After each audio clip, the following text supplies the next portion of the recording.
Senator. Thank you, Mr. President. Mr. President, I want to address some concerns that my Republican colleagues have raised about my decision to insist on a one-day debate on the nomination of John Ratcliffe to be the director of the CIA. Plain and simple, I think that we should take some time, one day, to consider one of the most important, sensitive national security posts in this new administration. I do not think it makes sense to ram through Mr. Ratcliffe's nomination with only 120 minutes of debate, as was the suggestion last night. Many people here have raised serious concerns about his qualification. For instance, during his short tenure as Director of National Intelligence, Mr. Ratcliffe showed a very troubling propensity to play politics with sensitive intelligence. Most notoriously, just 1 month before the 2020 election, on the day of the debate between Donald Trump and Joe Biden, Mr. Ratcliffe chose to declassify a cherry-picked CIA memo from 4 years earlier that outlined Russian claims that Hillary Clinton had approved a plan to tie Trump to Russia's hack of the DNC so that Trump could use that in the debate. These were unverified Russian intelligence claims.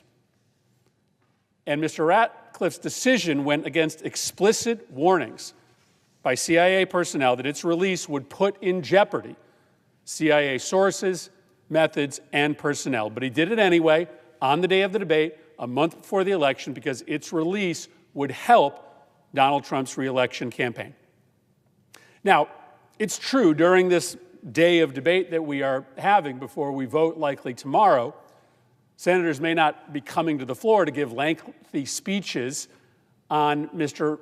Ratcliffe's nomination, but this debate time, this day, gives all of my colleagues the time to carefully review the record and consider whether Mr. Ratcliffe is qualified. Now, maybe members of the Senate Intelligence Committee have had the time to do a full study, but the full Senate has not.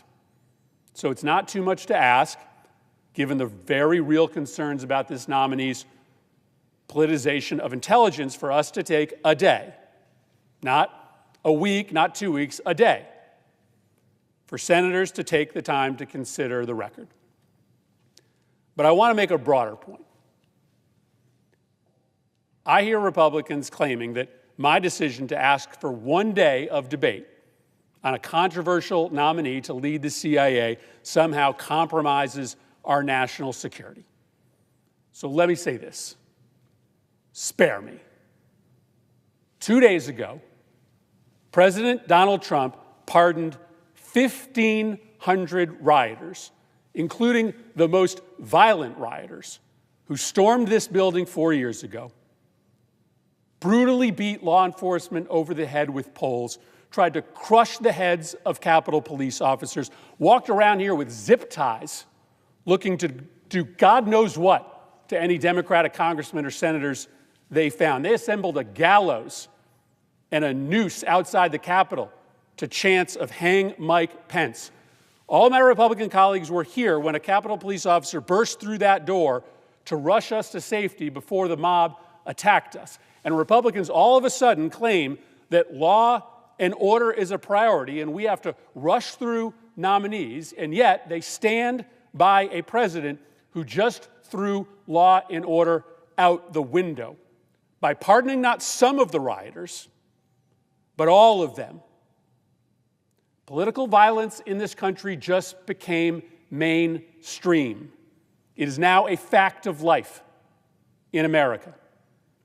If you commit an act of horrific violence in the name of the President of the United States, that president will make sure that you get away with it.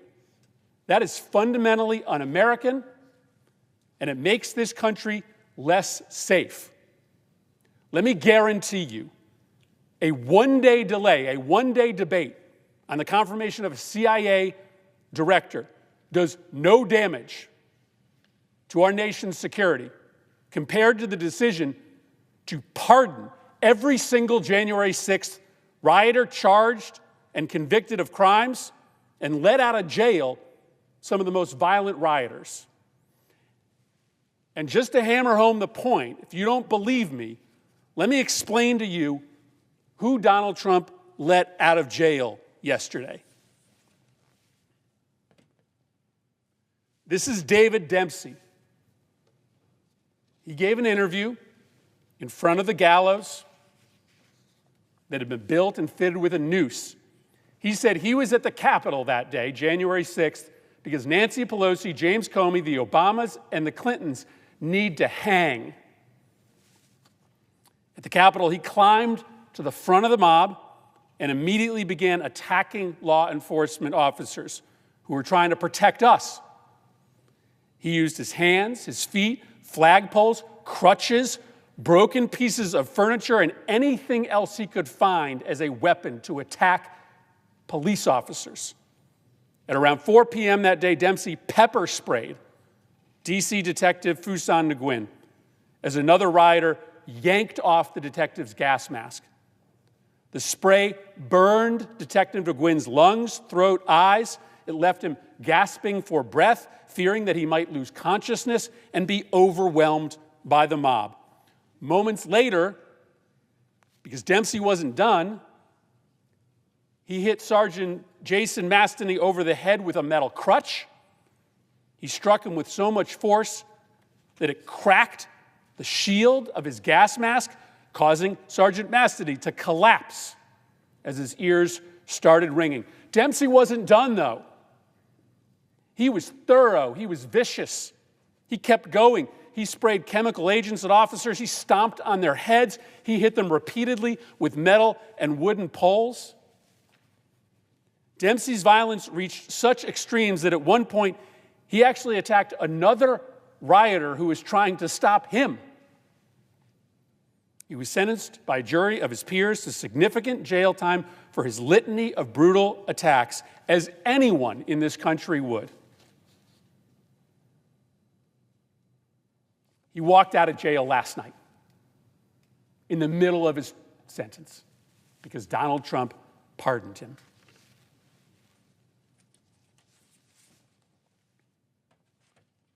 That's DJ Rodriguez. He didn't make any bones about what he was coming to the Capitol to do. The night before the insurrection, DJ Rodriguez posted on Telegram, "There will be blood. Welcome to the revolution." For weeks, he and members of his violent right-wing group had been organizing and planning what they were going to do. He encouraged members of the group to get a large knife, told them where they could buy bear spray.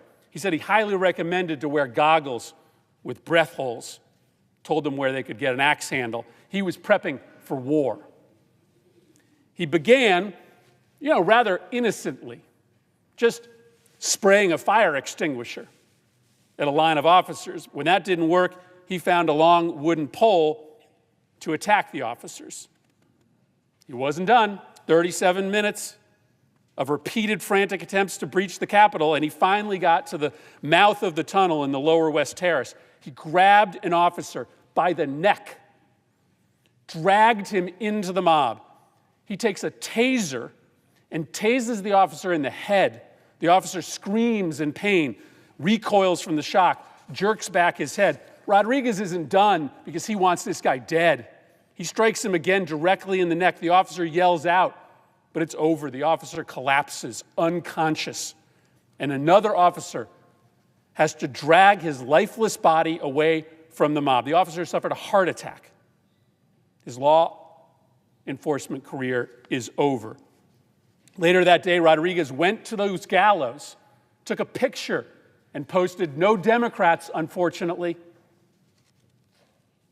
After being convicted of beating a police officer by a jury of his peers, DJ Rodriguez was pardoned by Donald Trump. This is Thomas Webster. He traveled to D.C. ready for battle with a bulletproof vest. He carried a large metal flagpole with him to the riot at the Capitol. He led the charge against the police line. He spent 8 minutes elbowing his way through the crowd so that he could be at the front of the mob. He used that pole to repeatedly attack police officers. He slammed it so hard, the metal pole broke in half. So then he just charged directly at one officer, tackling him to the ground. He grabbed the officer by the helmet, dragged him, and pinned him to the ground. As Webster tried to rip off the officer's gas mask, the officer began to struggle for breath because he was being choked by the chin strap. And as he gasped for air, Webster held him down on the ground, and other rioters kicked him repeatedly. After that, Webster was so fired up, he posted a live video. He pleaded, "Send more patriots, we need some help." He was convicted of all 6 counts of his indictment, including assaulting a police officer, like anybody would be in this country if they did what Thomas Webster did. He walked out of jail in the middle of his sentence Monday night, pardoned by Donald Trump. So here's the message. If you beat up a police officer in this country, you're going to jail for a long time, with one exception. You don't go to jail if you beat the hell out of a police officer in the service of Donald Trump. If you're engaged in violence to further Donald Trump's political career, then you face no consequences.